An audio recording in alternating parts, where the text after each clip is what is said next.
ಏನು ಪತ್ರಿಕಾಗೋಷ್ಠಿಯಲ್ಲಿ ಏರ್ಪಡಿಸಿದೀವಿ ಅಂದರೆ ವಿಚಾರ ಅಂದರೆ ಸಮಾಜದಲ್ಲಿ ತಿದ್ದುವಂಥವನ್ನ ಪ್ರಶ್ನೆ ಮಾಡುವಂಥ ಕೆಲಸವನ್ನು ಮಾಧ್ಯಮರು ಹೋರಾಟಗಾರರು ಸದಾ ಮಾಡ್ತಾ ಇರ್ತಾರೆ. ಅದೇ ವಿಚಾರಕ್ಕೆ ಸಂಬಂಧಪಟ್ಟಂಗೆ ಇವತ್ತು ಏನು ಸೋಷಿಯಲ್ ಮೀಡಿಯಾದಲ್ಲಿ ನಕಲಿ ಪತ್ರಕರ್ತರ ಹಾವಳಿ ದಿನೇ ದಿನೇ ಜಾಸ್ತಿ ಆಗ್ತಿದೆ. ನಕಲಿ ಪತ್ರಕರ್ತರು ಇವತ್ತು ಹಣವನ್ನು ಮಾಡಲಿಕ್ಕೋಸ್ಕರ ಮಾಧ್ಯಮವನ್ನ ಹೆಸರನ್ನ ಇಟ್ಕೊಂಡು ಮಾಧ್ಯಮವನ್ನು ಬಳಕೆ ಮಾಡಿಕೊಂಡು ಸಾಮಾಜಿಕವನ್ನು ಬಳಕೆ ಮಾಡಿಕೊಂಡು ಇವತ್ತು ಹಣವನ್ನು ಪೀಕುವಂಥ ಕೆಲಸ ಮಾಡ್ತಾ ಇದ್ದಾರೆ. ಅದೇ ರೀತಿಯಾಗಿ ಇವತ್ತು ಏನು ಸೋಷಿಯಲ್ ಮೀಡಿಯಾದಲ್ಲಿ ನೋಡ್ತಾ ಇದ್ದೀವಿ, ಅಮೃತ ಅಲಿಯಾಸ್ ಅಮೃತ ಜಯರಾಮ್ ಹಾಗೂ ಆತ್ಮಾನಂದ ಅಲಿಯಾಸ್ ಕೃಷ್ಣೇಗೌಡ ಹಾಗೂ ನವೀನ್, ಈ ಮೂರು ಜನ ಮಾಧ್ಯಮದ ಹೆಸರನ್ನ ಇಟ್ಕೊಂಡು ಮಾಧ್ಯಮದಲ್ಲಿ ನಾವು ಕೆಲಸ ಮಾಡ್ತಾ ಇದ್ದೀವಂತ ಯಾವುದೇ ಒಂದು ವಿದ್ಯಾಭ್ಯಾಸವನ್ನು ಮಾಡಿದ್ರೆ ಈ ಅಮೃತ ಎನ್ನುವ ಆಕೆ ಈ ವರ್ಷ PUC ಫೇಲ್ ಆಗಿರುವ ಮಹಿಳೆ. ಆ ಆತ್ಮಾನಂದ ಎನ್ನುವ ವ್ಯಕ್ತಿ ಕುಣಿಗಲ್ಲಿದೆ ವಾಸವಂತಹ ಒಬ್ಬ ವ್ಯಕ್ತಿ, 7ನೇ ಕ್ಲಾಸ್ ಕೂಡ ಪಾಸ್ ಆಗಿಲ್ಲ ಅವನು ಅಂತ ವ್ಯಕ್ತಿ. ಮತ್ತು ಈ ನವೀನು ಜೈಲಿಗೆ ಹೋಗಿ ಬಂದು ಕ್ರಿಮಿನಲ್ ಇರುವಂತಹ ಸಣ್ಣ ಹುಡುಗ. ಇವರು ಇವತ್ತು ಗೋ ರಕ್ಷಣೆ ಹೆಸರಲ್ಲಿ ಸುಲಿಗೆಯನ್ನು ಮಾಡುವುದು, ಸರ್ಕಾರಿ ಕಚೇರಿಗಳಿಗೆ ಗನ್ಮೆನ್ಗಳನ್ನು ಹಾಕೊಂಡು ನಾವು RTI ಕಾರ್ಯಕರ್ತರು ಸಾಮಾಜಿಕ ಹೋರಾಟಗಾರರು ಅಂತೇಳಿ RTIಯನ್ನು ಹಾಕಿ ಹಣವನ್ನು ಬೀಗುವಂಥ ಕೆಲಸ ಮಾಡುವಂಥವ್ರು, ಕೆಮಿಕಲ್ ಲಾರಿಗಳನ್ನು ಬಿಡಿಸಿ ಪರಿಸರವನ್ನು ಹಾಳು ಮಾಡುವಂತಹ ವ್ಯವಸ್ಥೆಯನ್ನು ಮಾಡುವವರು, ಯಾರೇ ಪ್ರಶ್ನೆಯನ್ನು ಮಾಡಿದ್ರು ಕೂಡ ಅವರ ಮೇಲೆ ಸುಳ್ಳು ಪ್ರಕರಣವನ್ನು ದಾಖಲವನ್ನು ಮಾಡುವಂಥವರು. ಇವರ ಹಿನ್ನೆಲೆ ಏನಪ್ಪ ಅಂದರೆ, ಈಕೆ ಅಮೃತ ಜಯರಾಮ್ ಅನ್ನುವಳು ಮುನಿರಾಜು ಎಂಬಾತವನ್ನ ಮದುವೆ ಹಾಕಲಿಯಲ್ಲಿ ನೆಲಮಂಗಲದಲ್ಲಿ ಸುಮಾರು 14 ವರ್ಷಗಳ ಹಿಂದೆ 2 ಮಕ್ಕಳು ಇರ್ತಾವೆ. ಅವಕ್ಕೆ ಗಂಡ ಮಕ್ಕಳನ್ನ ಬಿಟ್ಟು ನೆಲಮಂಗಲ ಪೊಲೀಸ್ ಠಾಣಾ ವ್ಯಾಪ್ತಿಗೆ ಬರ್ತಾಳೆ. ಅಲ್ಲಿ NCR ಕೂಡ ಪ್ರಕರಣ ದಾಖಲಾಗ್ತವೆ ಆಕೆ ಮೇಲೆ. NCR ಪ್ರಕರಣ ದಾಖಲಾಗಿ ಅಲ್ಲೂ ಕೂಡ ಆಕೆ ಏನಂತ ಹೇಳ್ತಾರೆ, ಸಂಘದಲ್ಲಿ ಸಾಲ ಮಾಡ್ಕೊಂಡು ಬರ್ತಾಳೆ. ಸಂಘದಲ್ಲಿ ಸಾಲ ಮಾಡಿ ಸಂಪೂರ್ಣವಾಗಿ ಬೀದಿಗೆ ಬಂದು ನಿಲ್ತಾಳೆ. ಏನೂ ಕೂಡ ಆಕೆ ಬಳಿ ಇಲ್ಲ. ಯಾವುದೋ ಒಂದು ಬಾಡಿಗೆ ಮನೆಯನ್ನು ಮಾಡ್ಕೊಂಡಿರ್ತಾಳೆ. ಇದಕ್ಕೆ ಸಂಬಂಧಪಟ್ಟಂಗೆ ಬಾಡಿಗೆ ಮನೆಯನ್ನು ಮಾಡಿಕೊಂಡು ಸಂಘದಲ್ಲಿ ಸಾಲ ಮಾಡ್ಕೊಂಡು ಸಂಘದಲ್ಲಿ ಸಾಲವನ್ನು ತೀರಿಸಲಿಕ್ಕೆ ಆಗದಲ್ಲೇ ಮನೆಯನ್ನು ಬಿಟ್ಟು ಬರ್ತಾಳೆ.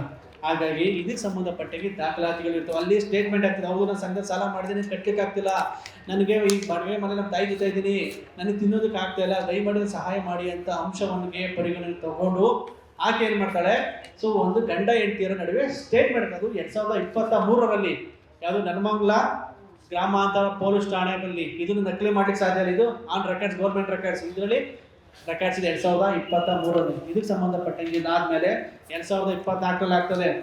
ವಾಲ್ಸಳ್ಳಿಲಿ ಮನೇಲಿದ್ದೀನಿ ಗಂಡ ಕಿರಿಕಿರಿ ಮಾಡ್ತಾ ಇದ್ದೀನಿ ಅಂತ 2023ರಲ್ಲಿ ಆಗ್ತದೆ. ಅದು ಯಾವಾಗ ಅಂದರೆ ನೆಲಮಂಗಲ ಟೌನ್ ಪೊಲೀಸ್ ಠಾಣೆಯಲ್ಲಿ ದಿನಾಂಕ 3/5/2023ರಂದು. ಏನಕ್ಕಪ್ಪ ವಿಚಾರವನ್ನು ಪ್ರಸ್ತಾಪ ಮಾಡಿದ್ರೆ ಹೇಳ್ತೀನಿ, ಯಾವುದಕ್ಕೆ ಈ ವಿಚಾರವನ್ನು ಎತ್ಕೊಂಡಿದ್ದೆ. ಹೀಗೆ PUC ಫೇಲ್ ಆಗಿರೋದಕ್ಕೆ ಈ ವರ್ಷದ ರಿಸಲ್ಟ್ ಲೀಸ್ಟ್ ಇದು, ಎಂಟ್ಕಾನಹಳ್ಳಿ ಸ್ಕೂಲ್ನಲ್ಲಿ ರಿಸಲ್ಟ್ ಇದು. ಇದಕ್ಕೆ ಸಂಬಂಧಪಟ್ಟಂಗೆ ಈಕೆ PUC ಫೇಲ್. ಈಕೆ ಮಾಧ್ಯಮ ಹೆಸರು ಯಾವ ರೀತಿ ಪತ್ರಕರ್ತೆ, ಯಾವ ರೀತಿ ಸಾಮಾಜಿಕ ಹೋರಾಟಗಾರ್ತಿ, ಯಾವ ರೀತಿ ಮಾಹಿತಿ ಹಕ್ಕು ಬಳಕೆದಾರರು, ಈಕೆ ಕನಿಷ್ಠ ಒಂದು ವಿದ್ಯಾಭ್ಯಾಸದ ಪರಿಜ್ಞಾನ ಇಲ್ಲ.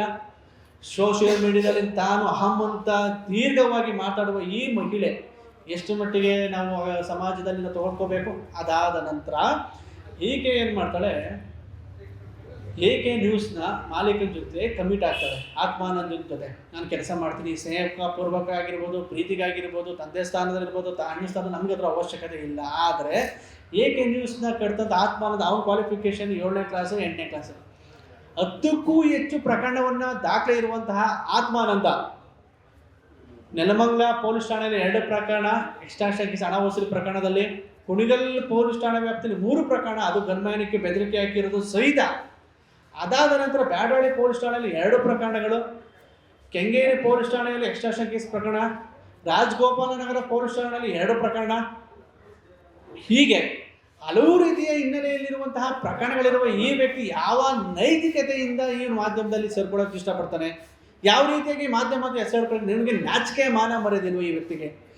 ಅವರ ಜೊತೆ ಈಗಿನ ಸೇರ್ಕೊಡ್ತಾಳೆ, ಇವ್ರ ಜೊತೆ ನವೀನಿಗೂ ಸೇರ್ಕೊತಾನೆ. ಒಟ್ಟಾರೆ ನಾವು ವಿಚಾರ ನೋಡಬೇಕಾದ್ರೆ ಸಂಪೂರ್ಣವಾಗಿ ಹೌದು, ಹಣ ಮಾಡೋದಕ್ಕೆ 7 ಜೋಡಿ ಚೆನ್ನಾಗಿದೆ ಅಂತ ನಾವು ಇಲ್ಲಿ ಪರಿಗಣನೆ ತಗೊಳ್ತೀವಿ. ಅದಾದ ನಂತರ ನಾವೇನು ಮಾಡ್ತೀವಿ, ಈಕೆ ಹಿನ್ನೆಲೆ ತಗೊಂಡಾಗ ಈಕೆ ಕೇಶವನ ಮೇಲೆ ಸುಳ್ಳು ಪ್ರಕರಣವನ್ನು ದಾಖಲೆ ಬ್ಯಾಡಳ್ಳಿ ಪೊಲೀಸ್ ಠಾಣೆ ವ್ಯಾಪ್ತಿಯಲ್ಲಿ. ಕೇಶವ ಎಂಬಂತ ಮೇಲೆ ಹಣವನ್ನು ಕೊಡಬೇಕು, ಸೆಕ್ಷುವಲ್ ಹರಾಸ್ಮೆಂಟ್ ಅವನು ಲೈಂಗಿಕ ಕಿರುಕುಳ ಮಾಡ್ತಾನೆ ಅಂತ ಅಂದ್ಬಿಟ್ಟು ಈಕೆ ಏನು ಮಾಡ್ತಾಳೆ, ಸೊ ಒಂದು ಬ್ಯಾಡಳ್ಳಿ ಪೊಲೀಸ್ ಠಾಣೆ ವ್ಯಾಪ್ತಿಯಲ್ಲಿ ಪ್ರಕರಣವನ್ನು ದಾಖಲು ಮಾಡ್ತಾಳೆ. ಅದಾದ ನಂತರ ಏನು ಮಾಡ್ತಾಳೆ, ಅಲ್ಲೂ ಕೂಡ 3 ವರ್ಷ ಆಗ್ತದೆ. ಯಾವುದೇ ರೀತಿಯಾಗಿ ಪ್ರಕರಣ ಸಿಗಲ್ಲ, ಸಾಕ್ಷಿಗಳು ಸಿಗಲ್ಲ. ಯಾಕಂದರೆ ಕೊಟ್ಟಿರೋದೇ ಸುಳಿದವರು, ನಾವು ಅರ್ಥ ಮಾಡ್ಕೋಬೇಕು. ಮೇಲ್ನೋಟಕ್ಕೆ ಸಂಪೂರ್ಣವಾಗಿ ಸುಳಿದವರು, ಚಾರ್ಜ್ ಶೀಟ್ 3 ತಿಂಗಳ ಆಗಿಲ್ಲ. ಅದಾದ ನಂತರ ಏನು ಮಾಡ್ತಾರೆ, ಒಬ್ಬರ ಮೇಲೆ ಜಾತಿನಿಂದನೇ ಕೇಸ್ ಆಗ್ತಾಳೆ ಗೀತಾನವ್ರ ಮೇಲೆ, ರಮೇಶ್ ಮೇಲೆ ಶಿಕ್ಷೆ ಹರಸ್ಮೆಂಟ್, ಅವ್ರಿಗೂ ಸಂಪರ್ಕನೇ ಇಲ್ಲ, ವಿಚಾರನೇ ಇಲ್ಲ. ಚಾರ್ಜ್ ಶೀಟಲ್ಲಿ ಅಚ್ಚುಕಟ್ಟಾಗಿ ಹೇಳ್ತಾರೆ ಪೀಣ್ಯ ಪೊಲೀಸ್ ಠಾಣೆಯಲ್ಲಿ ಒಂದು ಅತ್ಯಾಚಾರ ಪ್ರಕರಣವನ್ನು ಅರ್ಥ ಮಾಡ್ತಾರೆ. ಲಿವ್ ಟುಗೆದರ್ ಕೇಸಲ್ಲಿ ಜುಲೈಯಲ್ಲಿ ಅತ್ಯಾಚಾರ ಪ್ರಕರಣವನ್ನು ಮಾಡ್ತಾರೆ. ಜುಲೈಯಲ್ಲಿ ಬಂದ ಆತ ನನ್ನ ಅತ್ಯಾಚಾರ ಮಾಡ್ದ ಅಂತಲ್ಲ, ಇದನ್ನು ಏನು ರೆಕಾರ್ಡ್ಸ್ ತೋರಿಸ್ತಾ ಇದ್ದೀನಿ ಅಂದರೆ, ಆತ 10 ಲಕ್ಷ ದುಡ್ಡನ್ನು ಕೊಟ್ಟಿದ್ದೀನಿ, ಅವ್ನಿಗೆ ಎಲ್ಲ ಕೊಡ್ಸಿದ್ದೀನಿ ಅಂದರೆ ಇದು ಗೌರ್ಮೆಂಟ್ ರೆಕಾರ್ಡ್, ಸರ್ಕಾರಿ ದಾಖಲೆಗಳನ್ನು ನಾವು ಹೇಳಿ ಕೊಡ್ತಾ ಇದ್ದೀವಿ. ಅರ್ಥ ಮಾಡ್ಕೊಳ್ಳಿ. 2023ರಲ್ಲಿ ಸಂಘದಲ್ಲಿ ಸಾಲ ಮಾಡಿ ಮನೆ ಬಿಟ್ಟು ಬಂದರೆ ಮಹಿಳೆ 2023ರಲ್ಲಿ, ಮತ್ತು ವಾಜ್ರಲ್ಲಿ ಅವಳಿರೋ ಮನೆ ಜುಲೈ ತಿಂಗಳಲ್ಲಿ ಅವ್ಳು ರೇಪ್ ಕೇಸ್ ಹಾಕಿರೋದು ಭಕ್ತಿನಪಾಡಿರಲ್ಲಿ, ಅಲ್ಲಿ ಬಂದು ರೇಪ್ ಮಾಡ್ದ ಆ ವ್ಯಕ್ತಿ. ಅರ್ಥ ಮಾಡ್ಕೊಳ್ಳಿ ನಾವು ಸೂಕ್ಷ್ಮವಾಗಿ ವಾಸ್ತವನ. ಅಲ್ಲಿ ಜುಲೈ ತಿಂಗಳು ಅತ್ಯಾಚಾರ ಮಾಡ್ದಂತೆ, ಮತ್ತು ಇಲ್ಲಿನೇ ರೆಕಾರ್ಡ್ಸ್ ಇದೆ. ಮತ್ತು ಅವ್ರ ತಾಯಿ ಇದ್ರಂತೆ. ಇವೆಲ್ಲ ಕಟ್ಟುಕತೆಗಳನ್ನು ಮಾಡಿ ಒಬ್ಬ ವ್ಯಕ್ತಿ ಮೇಲೆ ಸುಳ್ಳು ಪ್ರಕರಣವನ್ನು ದಾಖಲೆ ಮಾಡೋದು, 10 ಲಕ್ಷಕ್ಕೆ ಹಣವನ್ನು ಡಿಮ್ಯಾಂಡ್ ಮಾಡಿ 10 ಲಕ್ಷ ಹಣ ಕೊಟ್ಟಿದೆ, ಯಾವ ರೇಪ್ ಕೇಸ್ ಬರ್ತಿರಲಿಲ್ಲ, ಎಲ್ಲ ಸರಿ ಆಗ್ತದೆ. 10 ಲಕ್ಷ ಯಾವಾಗ ಕೊಡಲಿಲ್ಲ. ಸೊ ಅದಕ್ಕೆ ಸಂಬಂಧಪಟ್ಟಾಗ ನಾವೇನು ಮಾಡ್ತೀವಿ, ಆಯಿತು. ಅದಾದ ನಂತರ ಈಕೆ ಸಂಪೂರ್ಣವಾಗಿ ಹಣವನ್ನು ಮಾಡೋಕ್ಕೋಸ್ಕರ ದುಡ್ಡುಗೋಸ್ಕರ ಗಂಡ ಮಕ್ಕಳು ಎಲ್ಲ ಬಿಟ್ಬಿಡ್ತಾಳೆ. ದುಡ್ಡು ಬೇಕು, ನಮಗೆ ಇಂಪಾರ್ಟೆಂಟ್, ಮೋಜು ಬಸ್ತು ಬೇಕು, ಸುಖವಾದ ಜೀವನ ಬೇಕು, ಐಷಾರಾಮಿ ಜೀವನವನ್ನೇ ಬೇಕು ಇವಳಿಗೆ. ಆ ರೀತಿಯಾಗಿ ಏನು ಮಾಡ್ತಾಳೆ ಈಕೆ, ಸಾಕಷ್ಟು ಜನ ಮೇಲೆ ಗೀತಾನವ್ರ ಮೇಲೆ ಜಾತಿ ನಿಂದನೆ ಕೇಸನ್ನು ಹಾಕ್ತಾಳೆ, ರಮೇಶನ್ನವ್ರ ಮೇಲೆ ಜಾತಿ ನಿಂದನೆ ಕೇಸ್ ಹಾಕ್ತಾಳೆ. ಅದಾದಮೇಲೆ ಶಿಕ್ಷೆ ಹರಸ್ಮೆಂಟ್ ರಮೇಶನ್ ಮೇಲೆ ಹಾಕ್ತಾಳೆ, ಕೇಶವನ ಮೇಲೆ, ಎಲ್ಲೂ ಕೂಡ ಪ್ರಕರಣಗಳಲ್ಲಿ ಸಾಕ್ಷಿಗಳು ಒಂದ್ರೂ ಪ್ರಕರಣ ಇಲ್ಲ.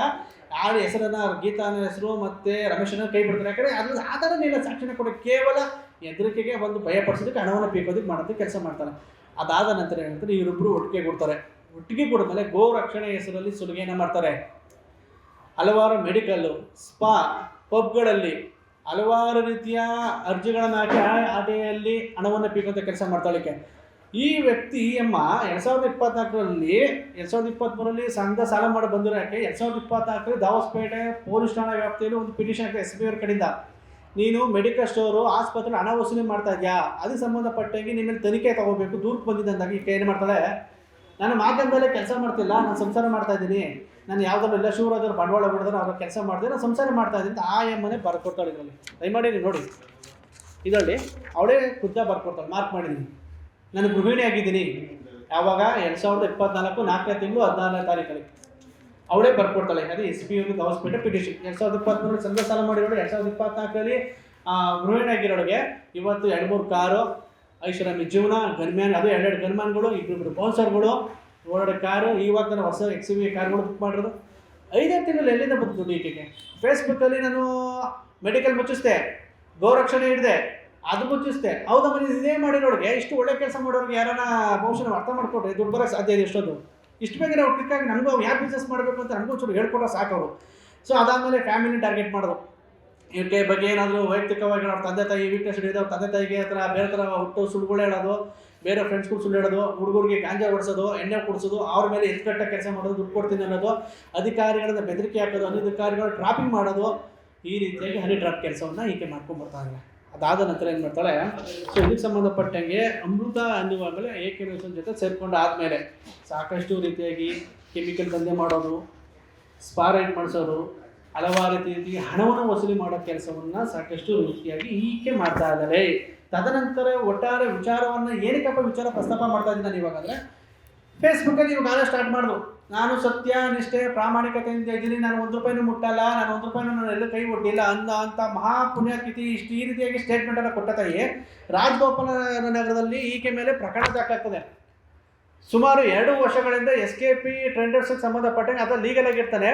ಆತ್ಮಾನಂದ ಒಬ್ಬರು 2 ವರ್ಷಗಳಿಂದ ಪ್ರತಿ ತಿಂಗಳು 25,000 ಹಣವನ್ನು ತಗೋತಾ ಇರ್ತಾನೆ ಫೋನ್ಪೇಗೆ.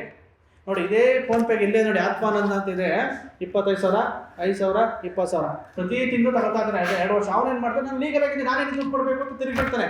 ತಿರುಗಿ ಬಿದ್ದಾಗ ಇವನೇನು ಮಾಡ್ತಾನೆ, ಅಮೃತನ ಕಳಿಸ್ತಾನೆ, ನೀನು ಹೋಗೋ ಬೆದರಿಕೆ ಹಾಕೋ ಅಂತ. ಅವಳು ಹೋಗ್ತಾಳೆ, ಬೆದರಿಕೆ ಹಾಕಿ 5 ವರ್ಷ ಕೊಟ್ಟರೆ ನೀನು ಬಿಡ್ತೀನಿ, ಇಲ್ಲ ನಿಮ್ಮ ಬಗ್ಗೆ ಯೂಸ್ ಮಾಡ್ತೀನಿ. ಅವನು ನೋಡ್ತಾನೆ, ನಿನ್ನ ಯಾರು ಅಂತ ಕೇಳ್ತಾನೆ, ನಾನು ಆಟೆ ಕಾರ್ಯಕರ್ತೆ ಹೋರಾಟಗಾರ್ತೆ ಇದ್ದಾಳೆ. ಆಮೇಲೆ ಯಾರೋ ಪಕ್ಕದಲ್ಲಿ ಹೇಳ್ತಾನೆ, ನೀವು ಏಕೆ ನ್ಯೂಸ್ ಅಂತ ಮಾತಾಡೋದು, ನೀನು ಏಕೆ ನ್ಯೂಸ್ ಅಲ್ವಾ, ಏಕೆ ನ್ಯೂಸ್ ಸಂಬಂಧ ಇಲ್ಲ ಇರ್ತಾರೆ. ಅವಾಗ ಅವ್ನು ಅನುಮಾನ ಬರ್ತದೆ. ನೇರವಾಗಿ ಪೊಲೀಸ್ ಠಾಣೆಗೆ ಪ್ರಕರಣವನ್ನು ಕೊಡ್ತಾರೆ. ಕಾರ್ ಸೀಸ್ ಮಾಡ್ತಾರೆ, ಮೊಬೈಲ್ ಸೀಸ್ ಮಾಡ್ತಾರೆ, ಮೊಬೈಲ್ ಎಲ್ಲ ಸೀಸ್ ಮಾಡಿದ್ರೆ ಈಕೆ ಜನಪದ ಪ್ರೊಡ್ಯೂಸ್ ಮಾಡ್ತಾರೆ. ಹೊಸ PNS ಬಂದಿರೋದಕ್ಕೆ ದುಡ್ಡು ಕೊಡಬೇಕಾಗಿತ್ತು. ಸೊ ನೋಟಿಸ್ ಇಶ್ಯೂ ಮಾಡಿಸ್ತಾರೆ ಅವಾಗ. ಮತ್ತು ಇಷ್ಟೆಲ್ಲ ಸಾಕ್ಷಿಗಳಿದ್ದು, ವಾಯ್ಸ್ ರೆಕಾರ್ಡ್ ಇದೆ, ಪ್ರೊಮೋ ಬಿಟ್ಟರು ಸ್ಕ್ರೀನ್ ಶಾಟ್ ಇದೆ. ಇದು ಹಂಗಾರೆ ಸುಳ್ಳು ಕೇಸ, ಇದು ನಾವು ಅರ್ಥ ಮಾಡ್ಕೊಳ್ಬೇಕು, ಇದು ಸುಳ್ಳು ಕೇಸ. ಆಯಿತು, ಇದೆಲ್ಲ ಆಯಿತು. ಕೆಂಗೇರಿ ಪೊಲೀಸ್ ಠಾಣೆ ವ್ಯಾಪ್ತಿಯಲ್ಲಿ ಹಸುಗಳನ್ನು ಹಿಡಿಬೇಕೋಸ್ಕರ ಅವ್ರು ಏನು ಮಾಡ್ತಾರೆ, ಇಲ್ಲ ಒಂದು ಕಡೆ ಹಸುಗಳನ್ನ ಕ್ಯಾಂಟರ್ ಮುಖಾಂತರ ಲೀಗಲ್ ಎಲ್ಲ ಮೆಡಿಕಲ್ ಆಗಿರ್ತವೆ. ಒಂದು ಕ್ಯಾಂಟರ್ ಪ್ರತಿಯೊಂದಕ್ಕೂ ದಾಖಲಾತಿಗಳು ಇರ್ತವೆ. ಅರಣ್ಯದಿಂದ ಬರ್ತಾ ಇರ್ತದೆ. ಪ್ರತಿಯೊಂದಕ್ಕೂ ದಾಖಲೆ ಇದೆ, ಅದಕ್ಕೆ ಬಿಲ್ ಇದೆ. ಗಾಡಿಗಳನ್ನ ಅಡ್ಡ ಹಾಕ್ಬಿಡ್ತಾರೆ. ಅಡ್ಡ ಹಾಕ್ಬಿಟ್ಟು 50 ಲಕ್ಷ ಕಡೆ ನಾವು ಎಸ್ ಪಿ ಕಡೆಯವರು ಅದು ಗನ್ಮೇಲೆ ಹಾಕೊಂಬರೋದು. ಎಸ್ ಪಿ ಕಳಿಸೋರ್ರಿ 50 ಲಕ್ಷ ಕೊಡಬೇಕಿಲ್ಲ, ನಾನು ಸೀಸ್ ಮಾಡಿಸ್ಬಿಡ್ತೀನಿ, ಘೋಷಣೆ ಕೊಡ್ತೀನಿ ಅಂತ ಬೆದರಿಕೆ ಹಾಕೋದು. ಅದಾದ್ಮೇಲೆ ಅಂತಾರೆ ಲಾಸ್ಟ್ ಫೈನಲ್ಗೆ 5 ಲಕ್ಷಕ್ಕೆ ಸೆಟಲ್ಮೆಂಟ್ ಕೇಳ್ತಾರೆ. ಯಾರು 5 ಲಕ್ಷ. ಆಮೇಲೆ ಏನಂತಾರೆ ಸೋಷಿಯಲ್ ಮೀಡಿಯಾ ದುಡ್ಡೇ ಕೇಳಿಲ್ಲ, ನಾವು ಗೋರಕ್ಷೆ ಕೊಡ್ತೇವೆ. ಗೋರಕ್ಷಣೆ ಮಾಡಬೇಕಾದ್ರೆ ಜೈ ಶ್ರೀರಾಮ್ ಅನ್ಬೇಕಾದ್ರೆ ಆಕೆ ಏನು ಮಾಡ್ತಾಳೆ ಗೊತ್ತಾ, ಕೇಸ್ ಬರ್ತಿದ್ದಂದ್ರೆ ಜೈ ಭೀಮ್ ಅಂತಾಳೆ. ಎಷ್ಟು ತುಂಬ ಚೆನ್ನಾಗಿದೆ ನೋಡಿ. ಗೋ ಹಿಡಿಬೇಕಾದ್ರೆ ಸೆಟ್ಲ್ಮೆಂಟ್ ಆಗ್ಬೇಕಾದ್ರೆ ಜೈ ಶ್ರೀರಾಮ್ ಅನ್ನೋದು. ಸೆಟ್ಲ್ಮೆಂಟ್ ಆಗಿಲ್ವಾ, ನನ್ನ ಮೇಲೆ ಕೇಸ್ ಹಾಕಿದ್ಯಾ, ನಾ ದಲಿತ ಹೆಣ್ಮಗಳು, ಜೈ ಭೀಮ್ ಅಂತಾಳೆ. ಇದು ದುಡ್ಡು ಮಾಡೋ ದಂಧೆ ಇವರು. ಅದಕ್ಕೆ ಸಂಬಂಧಪಟ್ಟಾಗೆ ಇವನೇನು ಮಾಡ್ತಾರೆ, ಏತ್ರಿಗೆ ಬರ್ತಾನೆ ಅದಕ್ಕೆ ನವೀನ ಅವರು ಖುದ್ದಾಗಿ ಮಾತಾಡ್ತಾರೆ. ಇದಕ್ಕೆ ಸಂಬಂಧಪಟ್ಟಾಗೆ ಕೇಳಿಸ್ಕೊಡಿ ನೋಡಿ, ಕೇಳಿಸ್ಕೊಡಿ ನೀವು ಕೂಡ.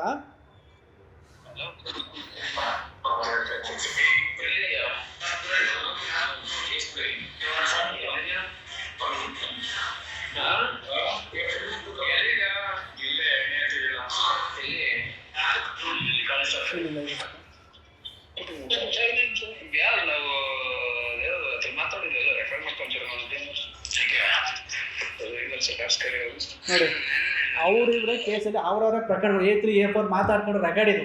ಮತ್ತೆ ಅರ್ಥ ಮಾಡ್ಕೋಬೇಕು, ನೀವು ದುಡ್ಡಿಗೆ ಬಂದಿರೋದು ದುಡ್ಡೇ ಕೇಳಿದ್ರೆ ರೆಕಾರ್ಡ್ಗಳಿದಾವೆ. ಸಿಂಪಲ್ ಆಗಿ ಹೇಳ್ತಾರೆ, ಸಾಕ್ಷಿ ಸಿಕ್ಕಿದೆ ಅದಕ್ಕೆ ಸಂಬಂಧಪಟ್ಟಂಗೆ ಒಂದು ಗೋ ರಕ್ಷಣೆ ಹೆಸರಲ್ಲಿ ಸುಲಿಗೆ ಮಾಡ್ತಾ ಇರೋದಕ್ಕೆ 100% 100% ಸತ್ಯವಾದದ್ದು.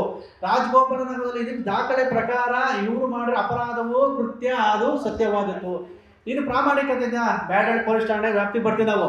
ಅನಿಟ್ರಾ ಪ್ರಕರಣ ದಾಖಲಾಗ್ತವೆ. ಏನಕ್ಕೆ ಪ್ರಕರಣ ದಾಖಲಾಗ್ತವೆ, ದುಡ್ಡು ಕೇಳಿದ್ರೆ ಪ್ರಕರಣ ದಾಖಲೆ. ಸುಮ್ಮನೆ ಪೊಲೀಸರು ಎಫ್ ಐ ಆರ್ ಮಾಡೋದಕ್ಕೆ ನನ್ನ ಮೇಲೆ ಎಫ್ ಐ ಆರ್ ಮಾಡೋದು, ನಾನು ಎಫ್ ಐ ಆರ್ ಮಾಡೋದು ಪೊಲೀಸರು ಸಸ್ಪೆಂಡ್ ಮಾಡಿಸ್ಬಿಡ್ತೀನಿ, ನಾನು ಅವ್ರನ್ನ ಬಿಡಲ್ಲ, ನಾನು ಹಂಗೆ ಮಾಡಿಬಿಡ್ತೀನಿ ಹಿಂಗೆ ಮಾಡಿಬಿಡ್ತೀನಿ ಹೇಳಿಕೆ ಕೊಡ್ತೀಯಲ್ಲಪ್ಪ. ಮತ್ತು ಇವು ಇದೆಯಲ್ಲ ನೋಡಿ,